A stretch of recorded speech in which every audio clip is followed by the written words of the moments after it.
We're going to mix it all up. We'll talk about drugs, any homosexual experiences. Oh, okay. Then we'll go on to music, and then we'll finish with the fun. Yeah. Done. Boom, boom, boom. Why do people not do that? Do they just get the tapes confiscated? I was thinking when it came to playing a very old, blood-gargling, nocturnal oddball who falls for a very sweet and innocent teenage girl. Did you talk to Marilyn Manson how this feels? Because that would be a kind of an overlap there of sorts with Evan Rachel Wood. I know, I guess, yeah. But I guess he's not old enough though. He's close. But that notion of I know when you first read this part, you just didn't see how you could play it because the guy just seemed too perfect and too one-dimensional. And it was really the audition with Kristen that made you realise, well, there is something more here we can actually get our teeth into. For want of a better phrase. And then I went back after the audition and looked at the material, and I saw a lot more in it. Mainly, I was just scared of the physical aspect of it because he had a six-pack and I didn't, and that was literally that was it. That was why I thought I couldn't do it. But you threw yourself into it. I know you were doing the gym 8 hours a day sometimes, and almost to the point I think Catherine said, you got to slow down. You're going too far almost, and but you seem to have thrown yourself completely into it, realising maybe that this was one of those roles that could be a breakthrough. Yeah, I just thought.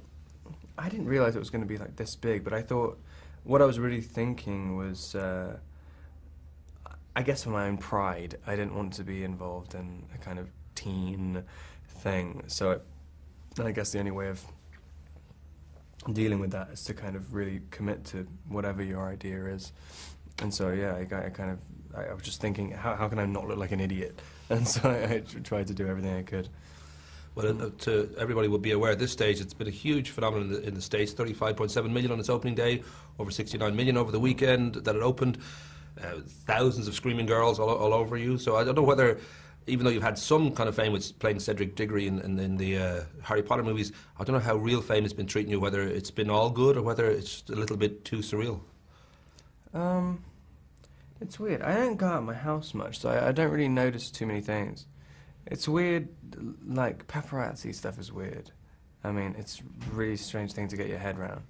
But, I mean, it's so new still that I can't really exactly be jaded by it. But it does, I'm kind of prone to paranoia anyway. And so, like, when it is actually real, like, it's kind of, like, that kind of drives you a little bit nuts. And you've got, like, motorbikes following you, it's like, okay. Don't get out and kill someone. Well, we should mention that Stephanie Meyer is the author of these Twilight books, and there's been 4, and they've been, as I say, huge in America, and they're probably going to be huge now around the rest of the world because of this film. But she's a Mormon, and therefore, I mean, the idea of abstinence is quite a strong, belief for her, and it's kind of handy then that her characters have this problem that they really just can't jump on each other's bones because they might just, rip each other apart. So I don't know, for you, being the method actor that you are, you obviously believe in abstinence then as well because it's part of your character. Absolutely, yeah. You're saving yourself for that right woman. I'm a Catholic as well. I mean, I completely believe in Double that. reason. I did think that you're at this point in your career where if everything goes well and you pick the right movies and you've been doing very well, you won at Strasbourg and you've done some other interesting films that are coming our way, that, everything goes well, you could be Leonardo DiCaprio or you could be Johnny Depp, or if you mess up, you could be Orlando Bloom. So I don't know whether you're feeling incredibly excited or there's a part of you that's slightly terrified because this is a moment that you could, change your life forever if you play it right. Yeah, it's terrifying because I mean the way the industry's changed as well. So you can't wait 5 years to do your next job. I mean, you literally have the heat to actually get films financed for about a week now. I mean, it's like ridiculous. So if you don't find the right job, I mean, you've really got to like think quick in doing your next job, and if you want to capitalize on something's success. It's weird. It feels like it should open up options, but really, it kind of narrows them down because you have way more to lose. I mean, when you have nothing to lose, it's great. Like when you just do anything you get, and then you can take risks. It doesn't matter. Yeah, it's very, very stressful trying to find the right thing to do if you want to, have a longish career. But you are happy, right? Because it's a good time in your life. I presume, I'm sure you're tired and you're getting dragged around the world to do all these interviews, but I'm guessing you're a happy man right now.